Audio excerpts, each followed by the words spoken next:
You know, it is genuinely shocking to open the file on the Kansas City Chiefs and not see the words Super Bowl just plastered everywhere. For years, they've been the gold standard. Absolutely. The model franchise, the one team everyone measured themselves against. But when we look at their 2025 season, the story is, well, it's completely different. It's a different planet. The narrative isn't about dynasty. It's about disaster. It's an unprecedented fall from grace. We are talking about a perennial powerhouse that just crashed To a 6-11 finish. Yeah. They missed the playoffs for the first time in over a decade. And the final images of that season are just heartbreaking. A brutal, demoralizing 6-game losing streak. It left the entire organization looking, shaky and vulnerable for the first time in a long, long time. Exactly. So the question on everyone's mind is simple. How? How did a team that seemed invincible suddenly finish in the basement? That's what we're here for. Our deep dive today is focused entirely on the immediate future of Chiefs Kingdom. We need to analyze the specific, the seismic factors behind this 2025 collapse. And we have to focus intensely on that massive culture-defining question of Travis Kelce's potential retirement. Then we break down the totally unexpected path forward through the 2026 NFL Draft. The sources we've gathered here are pure drama high-impact analysis and some really intense speculation. And the sources confirm this collapse wasn't a slow decline. It was more of a sudden, painful destabilization. So let's start with that definitive low point. The season ended not with a whimper, but with a symbolic dagger. A grim 14-12 loss to their arch rivals, the Las Vegas Raiders. That defeat, capping that 6-game skid, it locked in one of the most unexpected outcomes in their recent franchise history. And that outcome is the number 9 overall pick in the 2026 NFL Draft. Just think about that for a second. You listening right now? Think about that. That is the highest pick the Chiefs have had since before Patrick Mahomes even came to town. It's a literal marker of how dramatically far they fell in just 1 year. But, we can't analyze the fall without addressing the root cause, which tragically was the Mahomes factor. This is the crucial, painful context. The expectation was another MVP run. Of course. But that was completely derailed. Mahomes was sidelined for huge chunks of the year with a long-term knee injury, specifically a torn ACL. And that came from a mid-season hit against the Chargers. That single event didn't just take the quarterback off the field. No, it shattered the rhythm, the confidence, the entire identity of that offense. And the statistics, they tell a brutal, precise story of that unraveling. They really do. Before the injury and, the carousel of backup quarterbacks and inconsistencies that followed, Mahomes' career completion percentage sat reliably in the mid-60s, around 66.5%. And during that painful final stretch, the team-wide completion percentage just plummeted. Down to what? Just 61%. Wow. That 5.5-point drop in efficiency isn't just a marginal stat. Oh, not at all. It's the difference between moving the chains and punting the ball away. It means they were suddenly facing constant third and long situations. That puts unbearable pressure on an already struggling offensive line. And it forces these unsustainable, lengthy drives that just constantly stalled under duress. On top of that, the big play just vanished. The yards per attempt dipped below 7 for the first time in years. And when a team loses its ability to hit those explosive, 20-plus yard plays, the entire defense can tighten up. They can load the box. And just dare you to dink and dunk your way down the field for 10 minutes. It's a recipe for failure. Precisely. And that combination saw the total offense plunge from its usual residence in the top 5 of the league, all the way down to 20th. But the sources highlight a deeper issue that actually came before the ACL injury. The protection problem. Yes. Mahomes was sacked a staggering 45 times before he even went down for the season. That aggressive failure in the trenches, it created the environment where that catastrophic injury was almost inevitable. That's a fundamental issue, something they absolutely must address this offseason. But all these statistical failures and injury narratives, they're almost overshadowed by the human factor. You mean the question hanging over the biggest, most crucial tight end in the huddle? We have arrived at the Travis Kelce Crossroads. At 36 years old, Kelce is a lock for the Hall of Fame, no question. But he remains the emotional and strategic glue of that offense.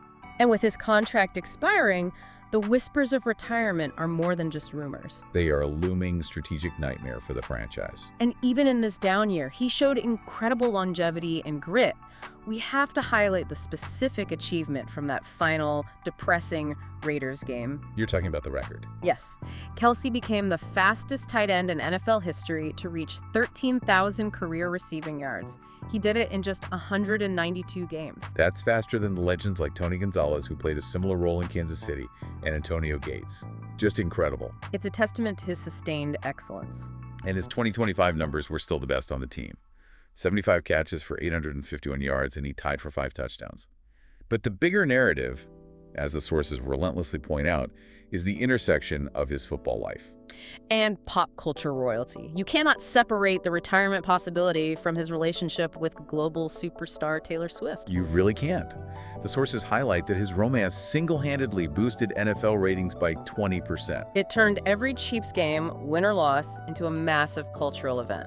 So for Kelce, retirement wouldn't mean slowing down. It would mean transitioning to a massive empire, podcast deals, Hollywood cameos, and a future away from the gridiron that is equally, if not more, lucrative and glamorous. It's an option very few 36-year-old tight ends can even dream of. But if he hangs up his cleats, the football implication is terrifying. What exactly does that strategic void look like? It's not just about replacing 75 catches. The void he leaves is multi-layered. He's the ultimate leader in that huddle. The most reliable playmaker and the source of that instantaneous, almost telepathic chemistry with Mahomes. And most critically, he has this singular ability to generate separation against nickel corners and linebackers in those critical third down spots. That ability to turn a broken play into a first down, Yeah. you simply don't find that off the street. So if the Chiefs can't just replace that vacuum through free agency, they have to look to the one piece of unexpected leverage they now possess. That number 9 overall pick. Which brings us to the exciting and intensely debated draft solution. Indeed. We look at Todd McShay's first major 2026 NFL mock draft, and he's projecting a truly bold move. Which is? The Chiefs snagging Kenyon Sadiq, the absolute stud tight end from the Oregon Ducks, right there at number 9 overall. No, wait a minute. We just spent all this time detailing the collapse. We talked about 45 sacks allowed and a quarterback with a torn ACL. Right. A tight end in the top 10 after a 6-11 season. Wouldn't the pressure from the fans and, frankly, the strategic need be immense to draft, like an elite offensive lineman or a pass rusher? It is a fair challenge, and it's one the sources address head on. So McShay's reasoning has to be airtight for a pick that high. It leans on legacy and immediate replacement need. Yeah. He says, quote, with a lot of retirement news potentially about Travis Kelce, this is going to be a retooling Chiefs next year. Mahomes, you have to get him a difference maker that can restore the chemistry. So he sees the number 9 pick as a rare chance to take an explosive offensive weapon, not just fill a desperate hole. Exactly. They did float alternative prospects like Notre Dame running back Jeremy Love, but the consensus is that tight ends or running backs only go top 10 if they are deemed, Game changers. game changers who redefine their position. And the Chiefs are banking on Sadiq being exactly that. Okay, so let's break down Sadiq's profile for you listening. He's a massive 6'3" junior. And he just earned the 2025 Big Ten Tight End of the Year honors, playing alongside top QB prospect Dante Moore. His production was highly efficient, 46 catches for 531 yards. But critically, He led all FBS tight ends. That's the top level of college football, with 8 touchdowns. that's pure red zone dominance. And the tactical analysis of his fit is where we realize why they might swallow that positional value argument. Sadiq offers immense strategic value because he has the size and sheer strength to block like a true offensive lineman. Something Kelce, frankly, has never done consistently. Right, but he also has the track speed clocked at 4.66 in the 40 to stretch the field vertically. You combine that dual threat with a healthy Patrick Mahomes, and you instantly create the mismatches that Kansas City's offense thrived on during their dynasty years. Yeah, remember in 2025, defenses like the Raiders and the Broncos, they were successfully loading the box to stop the run. They were daring the Chiefs to pass efficiently downfield without a true deep threat tight end. Sadiq counters that defensive aggression perfectly. His vertical speed forces safeties to play deeper, preventing that loaded box scenario. Which then opens up the middle of the field, the exact zone Kelce she owns. And that, in turn, creates running lanes and huge opportunities for speedsters like Xavier Worthy to work underneath. It's a cascading tactical benefit. The beauty of this draft pick is the dual outcome scenario. Right. So if Kelce does return and Chiefs Kingdom would erupt, he gets a year to mentor Sadiq. He'd effectively be passing the torch in the most controlled transition possible. Sadiq learns the pro route tree, the blocking schemes, all of it from a living legend. But if Kelce retires, Then Sadiq represents the immediate future hybrid weapon. The analysis attributed to Dr. Gridiron. The sources love their fictional analysts. they do. They make a compelling comparison. They note that Sadiq's 11.5 yards per catch mirrors Kelce's prime efficiency. And that data point just underscores the necessity of this youth infusion at a position that literally defines their offense. The organization knows they have the foundation in Mahomes, but they require the weapons to leverage his talent. And to truly understand the pressure they are under to execute this pivot, we need to quickly contextualize the sheer weight of expectation carried by this franchise. Absolutely. This isn't just a generic NFL franchise. The Chiefs have a deep, storied legacy. Founded in 1960 as the Dallas Texans by Lamar Hunt, moved to KC in '63. They were AFL trailblazers. Winning championships in 1962, 66, and 69. And that 1969 squad's victory in Super Bowl IV, led by Len Dawson, set the tone for the entire organization. And that legacy is felt most profoundly at Arrowhead Stadium.